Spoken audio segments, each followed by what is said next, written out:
So I'm Jonathan Emord, and I am a constitutional lawyer. I've practiced constitutional law for the last 38 years, and I have the record for defeating the Food and Drug Administration in federal court. I came in the Reagan administration, from the Reagan administration Federal Communications Commission.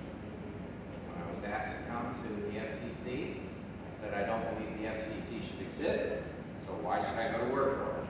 Well, they laughed, and they wanted to get rid of the FCC,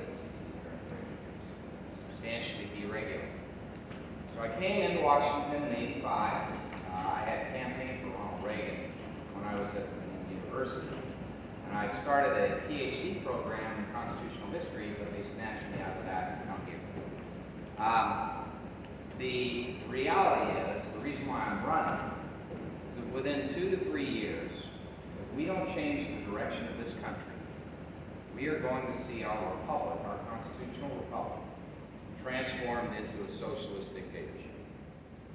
This is not, I'm not exaggerating, this is what I see.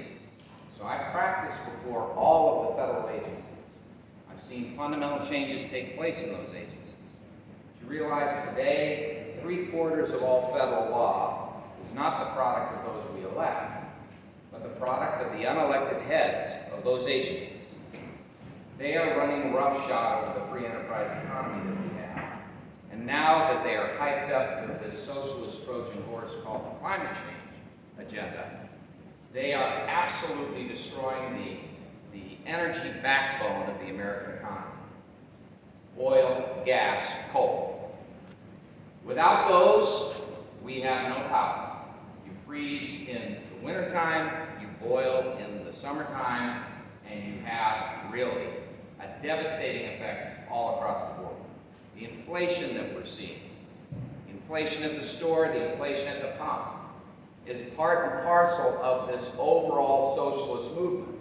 It's not unintentional, it's expected. When you take the national budget, you have over $4 trillion in the national budget ordinarily, and you double that and then some. You cause too many dollars to chase too few goods, the very definition of inflation, and you see what's happening in the grocery stores.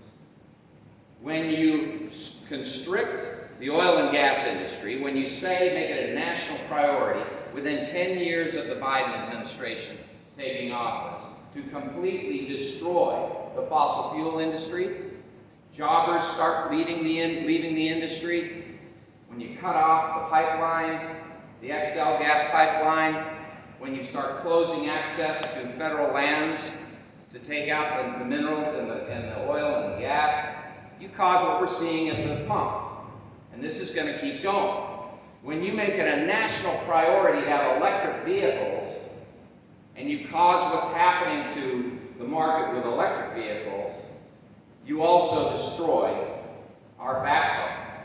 You destroy the automobile industry, and you make it an industry that is incapable of survival because the cost of electric vehicles, as they draw more and more rare earth minerals, is going to go through the roof. All right, enough about problems. I've written legislation for Ron Paul a number of times on this question of 3/4 of all federal law coming not from those we elect, but the unelected heads of the agencies. This violates Article 1, Section 1 of the Constitution. It's called the vesting clause. Only Congress is to make the law. When the people we elect aren't making the law, that's called tyranny as far as the Founding Fathers are concerned. And it is. So what do we do about that? Well, the bill I wrote for Ron Paul, called the Congressional Responsibility and Accountability Act, would prevent any new regulation from having the force or effect of law unless it was passed by Congress. So it would merely be a proposal from the agencies to Congress, thereby reestablishing the separation of powers. When it comes to inflation, what are we going to do about that? We have to repeal these excess spending bills. We have to. If we're going to have if seniors are going to be able to survive in this country, if people entering the market are going to be able to survive, if the middle class is going to make it in this country, we have got to stop the federal spending So we have to repeal those legislation. The 4 bills that were passed that doubled the budget and the outlays are still coming from that, we've got to repeal it. But that's not enough. We have to grow the domestic economy. And how do we do that? We got to cut taxes, and we have to cut them significantly, both individual and corporate taxes. We have to grow the economic pie. We have to bring back manufacturers from overseas to the United States. And when it comes to oil and gas, it has to be a national security and national priority to ensure that we have the jobbers back in by giving them tax incentives to come back in and find the oil and gas. And we've got to end the climate change agenda. And we have to restore economic growth in the energy sector so that we can be energy independent. Now, the border situation. If you had any doubt in your mind that this administration is intent on destroying Americans' lives, liberty, and property, all you need to do is look at the border. Individuals coming through illegally are treated as first-class citizens, and American citizens whose properties and lives and liberty are being violated by this influx, this incredible influx. Over 15 million illegal aliens in the United States. Going to be over 30 million by the end of the Biden administration. No sympathy from this administration. Not a single cent going to the businesses that have been destroyed, the people whose lives have been ruined from rapes and murder. And you got MS-13 gangs coming through, and 18th Street gangs coming through, and sex trafficking and drug trafficking. No limitation. Fentanyl coming through, you got 130,000 fentanyl deaths last year. It's going to go up by 60% this year. So what are we going to do? We can't trust the Department of Homeland Security to solve this because Alejandro Mayorkas, who is effectively an enemy of the United States, has so filled the bureaucracy layer after layer with open border advocates that that is going to take a massive rehaul. But we don't have time. We don't have time to achieve that. So what do? The legislation I'll introduce will give block grants to the border states that are willing to defend the country.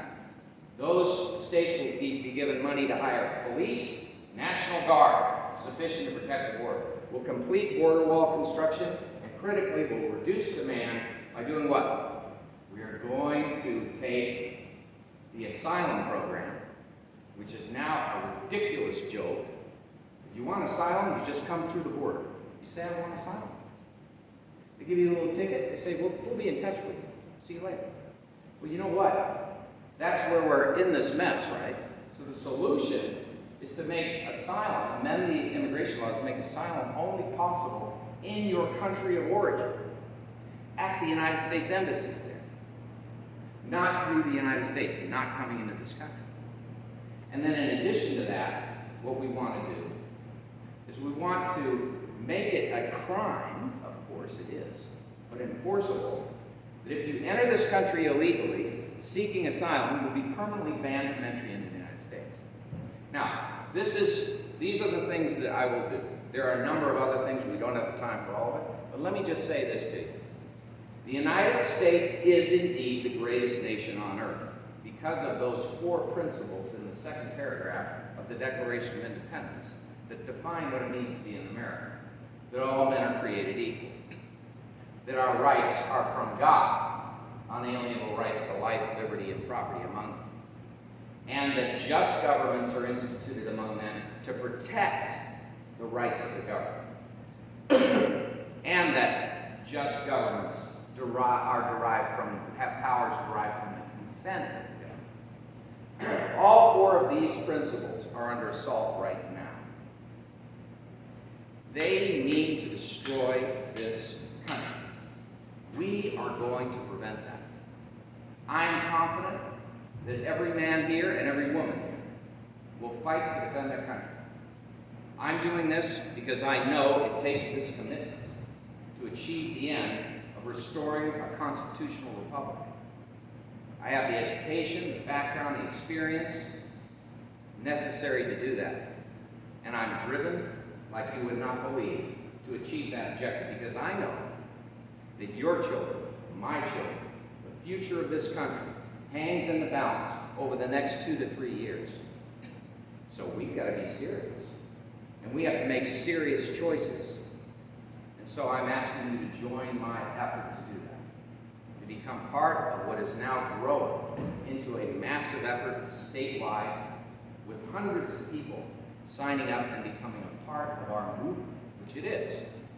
And you know what? We're going to achieve the passage of this legislation like never before. When I came in during the Reagan administration, Ronald Reagan, he had a communications advisor named Charles D. Wick from his kitchen cabinet in California. And I worked as an intern for Wick when I was only 16. Wick was a genius. He was an advertising and promotion genius. And he convinced the president, didn't take much convincing, that if you're going to have legislation, you don't just put it in the hopper, you campaign for it nationwide. So each bill we introduce, I will campaign for it nationwide, and I'll enlist the support of everyone. Because there is a vast majority of us. We are a silent majority primarily. We have to become vocal. And when we do, we will save America. We will save Virginia. Thank you very much. Thank you. Anybody have any questions before they go off the hot seat? I have a question. Yes, sir. When it comes to the Second Amendment, stating we have a broad constitutional perspective, can you give us a pretty clear boilerplate answer where you come down on what I have termed unconstitutional predicate gun control efforts? Any measure that is a gun control effort from the get-go is unconstitutional. Let me explain why that is. Because the Second Amendment guarantees you an individual right of self-defense. This is a right that you can't take away like with red flag laws on an assumption. You can only take it away with probable cause that you particularly have committed a crime, and only after conviction. Just like any other of your constitutional rights. We are violating the Second Amendment in Virginia with the red flag laws and a number of other pieces of legislation. In New York all the time, and around in California, and around the country, and even on the federal level. Because even the federal legislation on this violates your right. You should not be considered a potential felon because the onus, the burden of proof is on the government to establish that you committed a crime, to justify revoking your privilege, your right to have a weapon in self-defense. Any other questions? Sir. So say we have 2 to 3 years to turn this around before it becomes, what you're concerned about becomes unavoidable. And knowing that, or not knowing that, from what the interwebs tell me, and maybe you can clarify, if we are being invaded by foreign interests, at a certain point, our government is no longer constitutionally allowed to prevent us from defending our country ourselves. Correct me if I'm. Is this correct? Is this part of? If we are being invaded, I believe you're insinuating that we are being invaded over our southern border. I don't disagree with that. At what point we, hypothetically, put down pens and pick up arms? If we have 2 to 3 years to turn it around, you're suggesting, same people who advocate for what is happening at our southern border and deny what is happening at our southern border will put up a Facebook profile filter of the Ukrainian flag in support of Ukraine defending themselves. The same people who will say we don't have the right to own assault rifles will say, now there's somebody who said this, Ukrainians could use those 20 million assault rifles, proving why we are allowed to own them. At what point, knowing that 2 to 3 years is not far away, at what point do we consider that? Well, I think that one thing we haven't taken advantage of is actually the Constitution's protections against that invasion. Because it's interesting, if you look at Article 1, Section 10 of the Constitution, it's called the State Self-Defense Clause. It's not well understood by most people, but it is very clear in the Constitution. And if a state is invaded it possesses war power under Article 1, Section 10.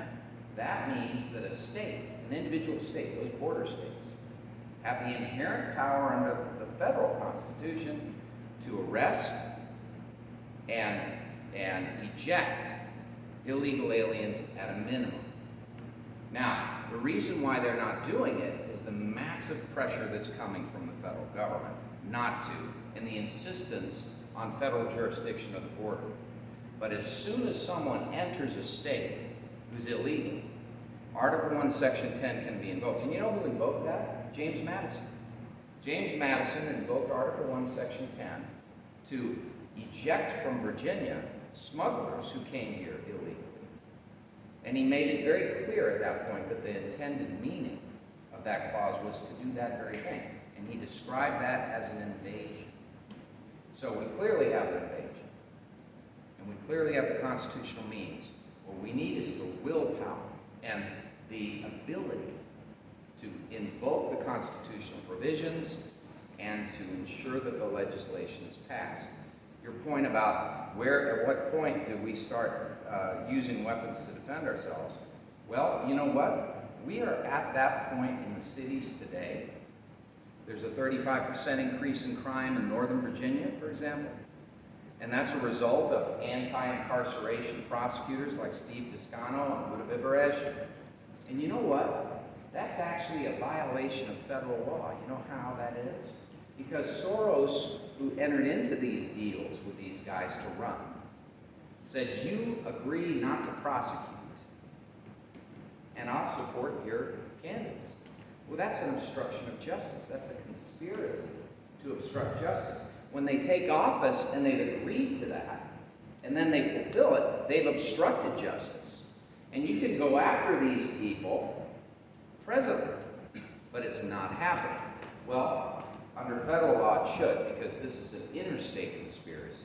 This is George Soros' Open Society and other PACs that dumped some $750,000 into Buda Vivarez's campaign, over $600,000 into Toscano's campaign. Insane, right? But he means to destroy this country. His intent is to destroy this country. He also backs the open border policy. He also is the primary supporter of the Democrat Party.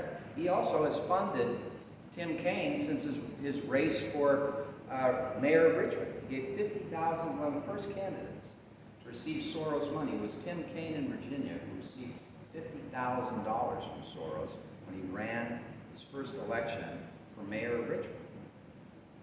So there's a lot of corruption. We have to go after it. We have to know how to do it. We have to understand intimately the regulatory state, because that's the thing making the laws. We have to know how to defeat it.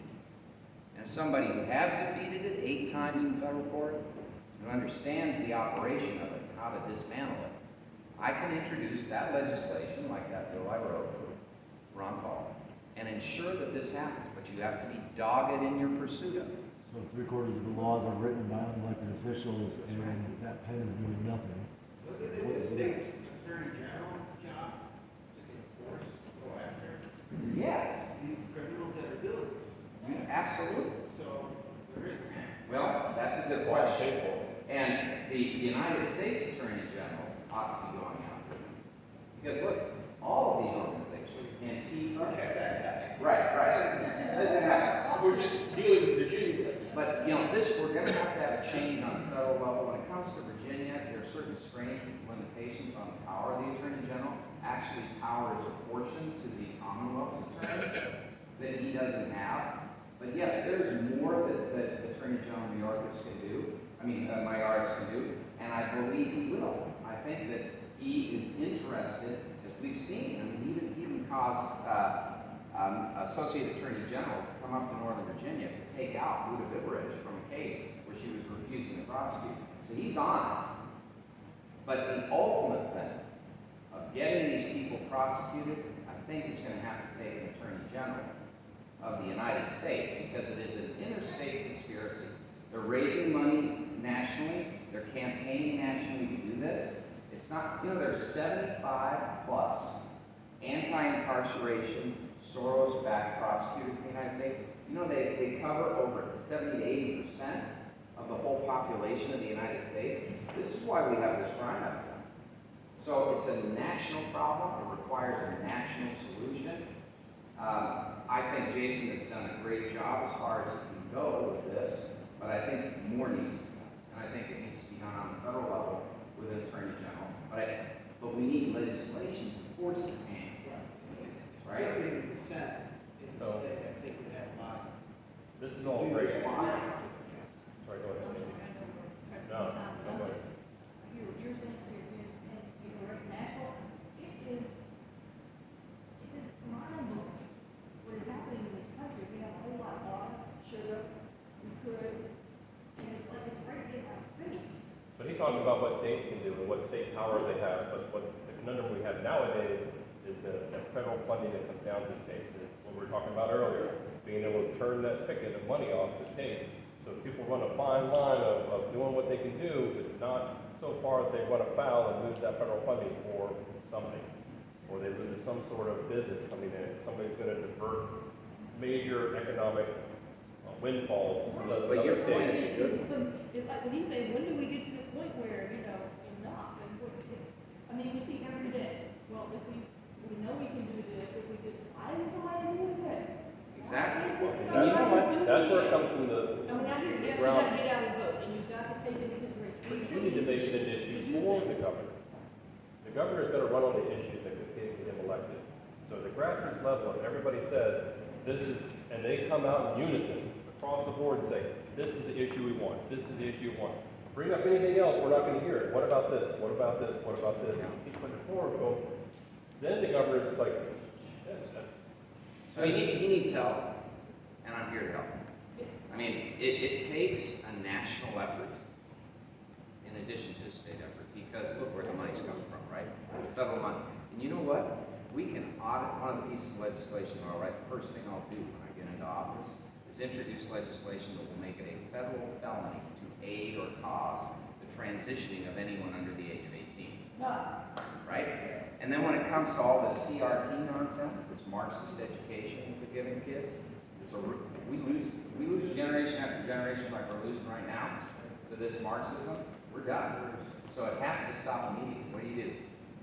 You have legislation that requires that every facility that receives federal funds, all the schools, military departments, they're audited to determine whether or not they are engaged in this racism. That racism violates the 14th Amendment on the state level, protection clause, and the 5th Amendment on the federal level. So what we do is we cut off the federal funding in recognition of their violation of the civil rights laws and also of the 14th and 5th Amendments. But we also have to have, like you're saying, hear you and trust you, or whatever, no reason not to. But people that are in these positions say, this is what we're gonna do, it's not gonna happen. It has to happen. Because we have a whole lot of this right in our face of, it's not legal. This is why I'm It's not a going away. politician. It's not being prosecuted, it's not Yeah. being, justice isn't coming. So when That's does it right. happen where? We're people done are with in politics, places right? Where they actually have, they're standing up for what they ran on and are doing to bring justice to the We're done with people with small brains who have big mouths who do nothing. We're done with that. And if we're going to save our country, we need action, and we need people willing to be held accountable. And that's where I am. I am willing to be held to account because I'll tell you, I'm going to answer to my wife, to my kids, to your kids, you, and God, most especially God. But if we don't view it that way, I mean, the way I view it, I love the Founding Fathers. I love the Constitution of the United States. I've spent my whole career studying. This is unique in the history of the world. It's all right. So we need to fight for it. Thank you for your time. All great Appreciate it. information. You have a website where somebody can go and see it all. Thank you very much. So it's emord4va.com. And if you, yes, EMORD.